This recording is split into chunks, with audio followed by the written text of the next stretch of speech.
we've been working with Shiloh, our 16-year-old broodmare, and one thing about Shiloh is she's a lovely, lovely, friendly mare. Okay, she wants to be your best friend, but she's a little inclined to get in your space, and even in the last couple of videos, if you've watched them, you'll see where she gets pretty close to me quite often. So we're going to work a little on her backing up, just to help with her space management, so that she feels that she doesn't need to be on top of me all the time. And it gets really hard, I know, like especially a lovely mare like this who's really kind and soft and wants to be your friend. You can feel quite bad backing them off. But you know what, you can still give them cuddles all you want and kisses and hug on them and love on them. But make it on your terms. Don't make it on their terms. This little mare, she's not overly pushy. She just gets close. Some horses, of course, we know get very pushy, and that just becomes dangerous. Okay, and it might not be you they step on, it might be someone else. So my favourite way of teaching horses to back up is to get the stick above the string and wave it. And then if this mare doesn't step back, what I will do is I will tap on the string.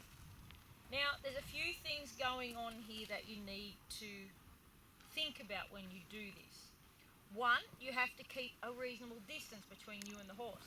If I'm in here, I actually can't get that stick between myself and the horse to make anything happen.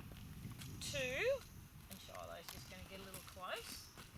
Two, you need to keep a degree of tension in your rope.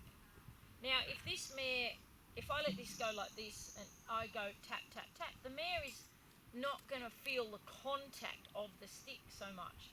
So make sure you've got just a little sag in your rope, but you've got contact. And when you ask your horse to back up, like anything you do, make sure your body language is saying, please go backwards.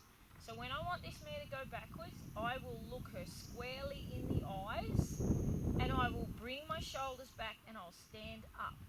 So my body says, get out of my space. Now you can see she's a little slow to step away when I wave the stick, so I had to actually tap her rope. So if I bring her back in closer,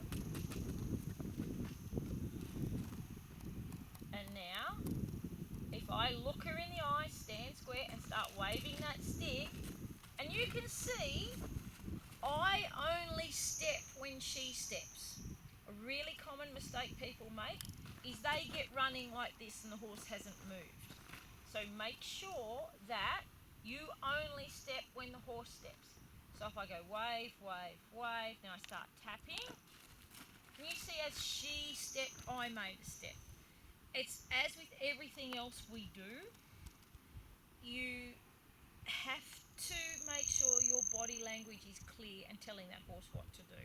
There's no good me standing here going la la la and wondering then why the horse doesn't back up. Okay, so I look at her, she's got warning something's about to happen. I wave the stick 3 times over the rope, nothing happens, so I start to gently tap. If she was to not step at that moment, then I would get stronger. I would get stronger with my tapping until she took a step back.